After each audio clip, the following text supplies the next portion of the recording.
सोचिए, अगर पूरे 1 साल तक बारिश न हो तो सबसे पहले क्या खत्म होगा?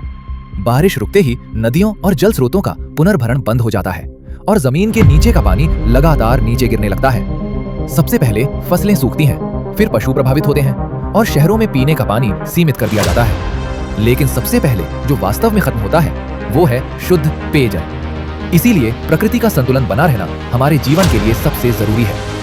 इस तरह की वीडियो के लिए फॉलो करें समझो AI।